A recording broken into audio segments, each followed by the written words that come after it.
Jephthah. Again the Israelites did evil in the eyes of the Lord. They served the Baals and the Ashtoreths, and the gods of Aram, the gods of Sidon, the gods of Moab, the gods of the Ammonites and the gods of the Philistines. And because the Israelites forsook the Lord and no longer served him, he became angry with them. He sold them into the hands of the Philistines and the Ammonites, who that year shattered and crushed them. For 18 years, they oppressed all the Israelites on the east side of the Jordan in Gilead, the land of the Amorites. The Ammonites also crossed the Jordan to fight against Judah, Benjamin, and the house of Ephraim, and Israel was in great distress. Then the Israelites cried out to the Lord, "We have sinned against you, forsaking our God and serving the Baals." The Lord replied, "When the Egyptians, the Amorites, the Ammonites, the Philistines, the Sidonians, the Amalekites and the Maonites oppressed you and you cried to me for help, did I not save you from their hands? But you have forsaken me and served other gods, so I will no longer save you. Go and cry out to the gods you have chosen. Let them save you when you are in trouble." But the Israelites said to the Lord, "We have sinned.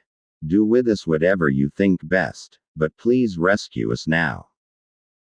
Then they got rid of the foreign gods among them and served the Lord. And he could bear Israel's misery no longer.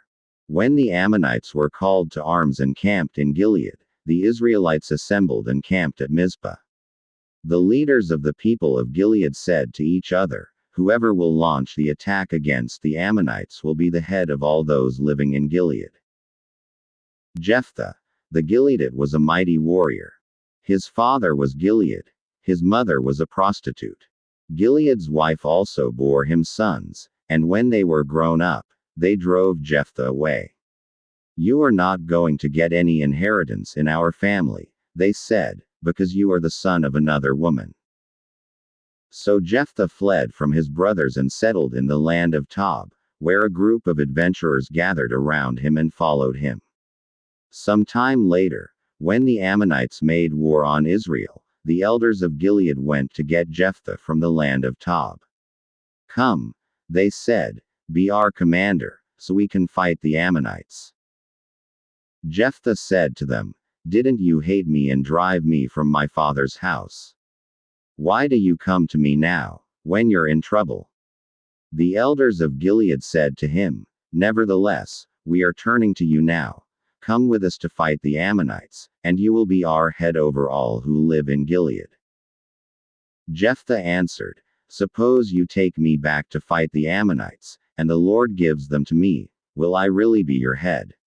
The elders of Gilead replied, "The Lord is our witness, we will certainly do as you say."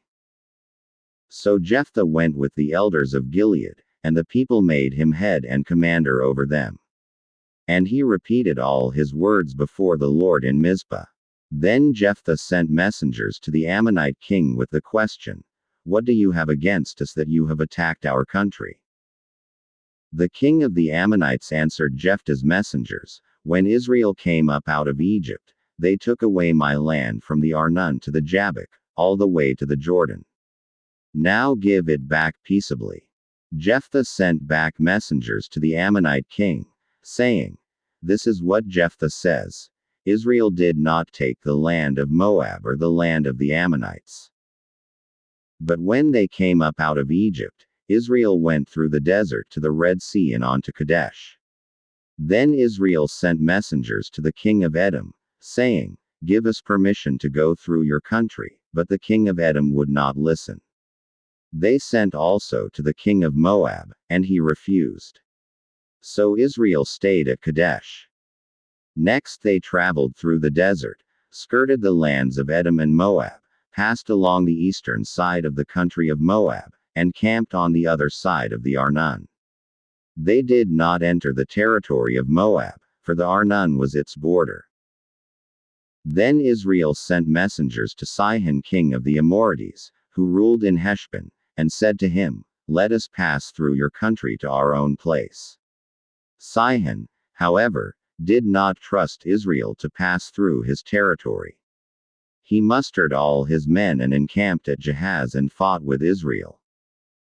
Then the Lord, the God of Israel, gave Sihon and all his men into Israel's hands, and they defeated them. Israel took over all the land of the Amorites who lived in that country, capturing all of it from the Arnon to the Jabbok and from the desert to the Jordan.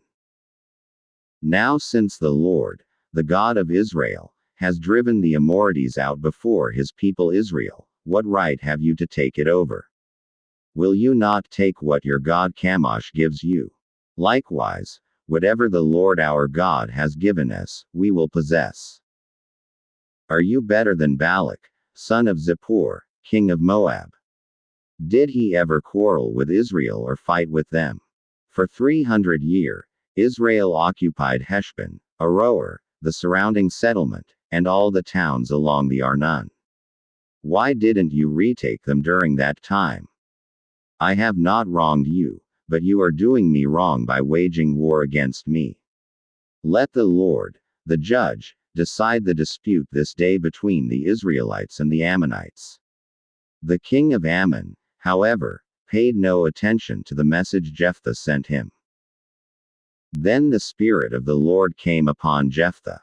He crossed Gilead and Manasseh, passed through Mizpah of Gilead, and from there, he advanced against the Ammonites. And Jephthah made a vow to the Lord. If you give the Ammonites into my hands, whatever comes out of the door of my house to meet me when I return in triumph from the Ammonites will be the Lord's, and I will sacrifice it as a burnt offering. Then Jephthah went over to fight the Ammonites, and the Lord gave them into his hands. He devastated 20 towns from Aroer to the vicinity of Minnith, as far as Abel Keramim. Thus, Israel subdued Ammon. When Jephthah returned to his home in Mizpah, who should come out to meet him but his daughter, dancing to the sound of tambourines? She was an only child. Except for her, he had neither son nor daughter. When he saw her, he tore his clothes and cried, "Oh, my daughter!